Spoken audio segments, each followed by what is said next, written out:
Oi, Mammy, the oily, a form and now who chong.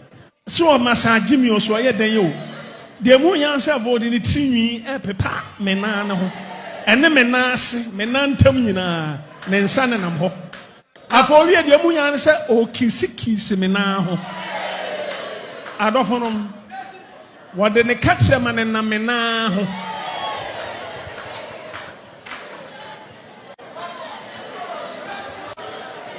Na mami oya sadia we nyina so na ne bresi na tade na twe aba na bresi ene titam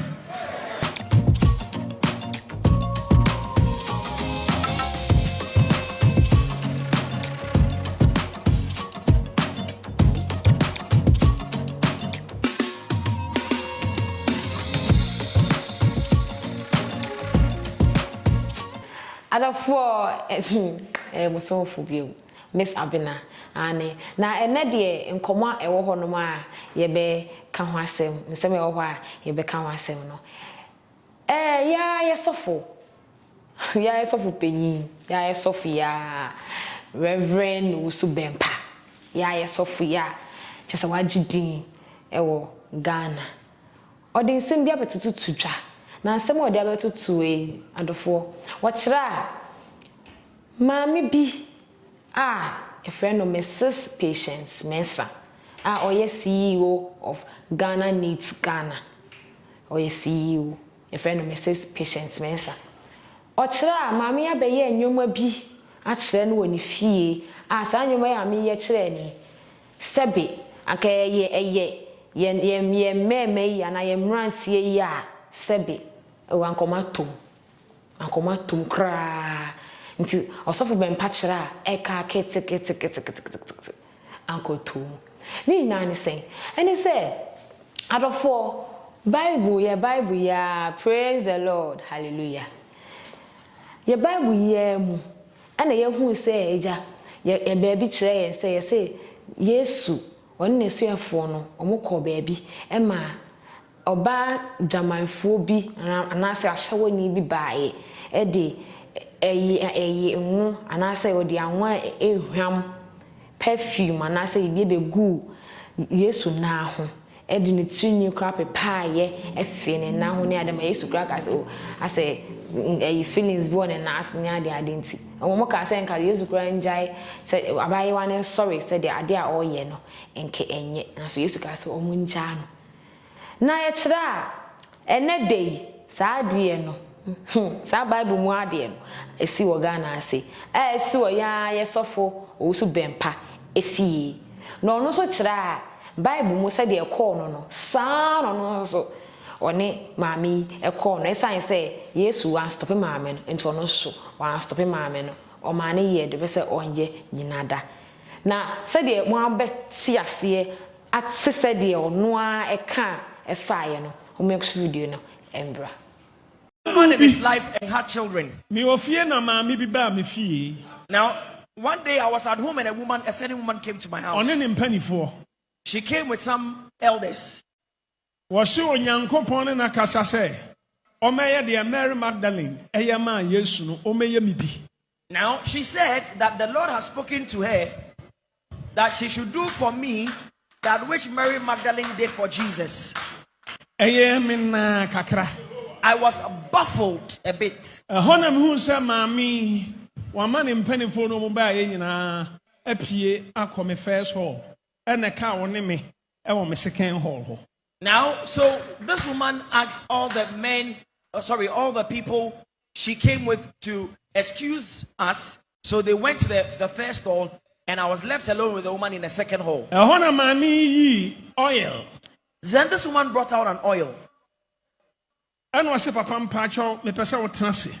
And she said, man of God, I would like you to sit. Media nidia mano, Miss Mittenasi. So I also sat.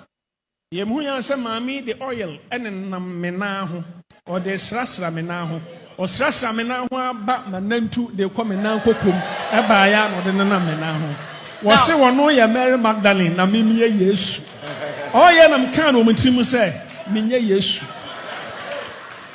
Now, So she poured the oil on my feet and began to rub it around my feet toward my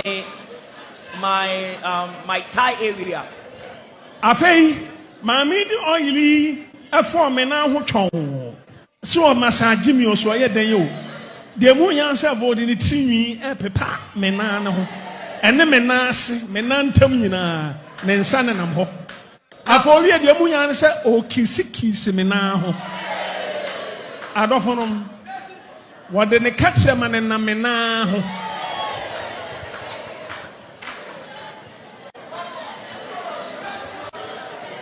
Na mami oya sadie we nyina so na ne bresi na tade na twe aba na bresi ene titam ena akora metia konyam ena de mami yiyi ena me hwe ne ha ena mse wa temptation da ben na owusu bempah me ye Yesu me die Yesu no otimi sa ne ma we me die memfa bi ma mesrew assemble kran osofo e ma breast kwa your friend say your friend breast run mami so e kokokokokokoko na wa sofo pon etini ba bi dwene no akura te se me now be lead me to temptation. Yanom eho ena me boru asunsu ena am sate say me blow me tongues shimda by konto bianto. Hallelujah. Bonsema Yesu mami wiye ya enaja okoye efi oko frɛ me ma mfa biem beginning no kra de ofrɛ me ana mefa ba na ne mfrɛ ye no enkomo no ye enkomo bi ehu nhia me ekuo bi o mate awo mo pese me na me head kuo no ena me si me nye interested on person mu kokochi obi enam se menye interested ehu hia me enipa ne kire emfa aduane ma minni ehu hia me okun bi on ma wuja ma awrade